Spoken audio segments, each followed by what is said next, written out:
Pas ngjarjes së rëndë të vrasjes së gjyqtarit Astrid Kalaja, presidenti Bajram Begaj ka pritur sot në zyrë krerët e institucioneve të drejtësisë për të zhvilluar konsultime.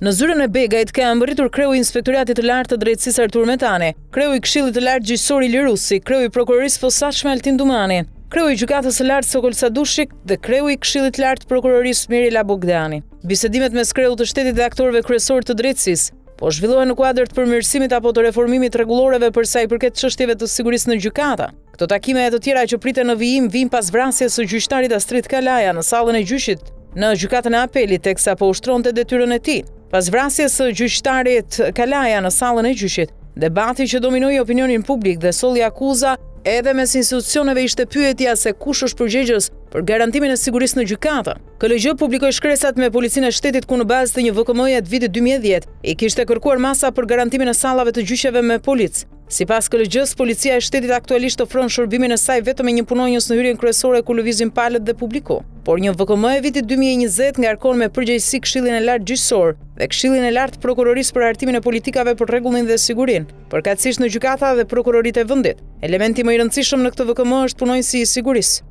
i cili është përgjegjësi kryesor që garanton rregullin dhe sigurinë. Ndërkohë, një ditë më parë, 260 gjyqtarë të Shqipërisë zhvilluan një mbledhje urgjente pas vrasjes së kolegut të tyre Astrid Kalaja në krye të detyrës. Në përfundim të mbledhjes që zgjati disa orë, Albana Boksi, që lexoi deklaratën e përbashkët në emër të 260 gjyqtarëve, bëri thirrje për krijimin e një force të posaçme sigurie në gjykatat e vendit. Mbledhja e jashtëzakonshme në polin e drejtësisë nisi me një minutë heshtje për kolegun e vrarë Kalaja. Të gjithë ngritën zërin për kushtet e sigurisë, duke kërkuar nga shteti që të reagojë të garantojë masa më të rrepta për sigurinë e njerëzve të drejtësisë. Kreu i Gjykatës së Lartë Sokol Sadushi, gjatë fjalës së tij, tha se vrasja e Astrid Kalas ishte paralajmëruar pas denigrimit vazhdueshëm të figurës së gjyqtarëve në publik nga politikanë analistët e qeveritar. Kjo është një vdekje e paralajmëruar.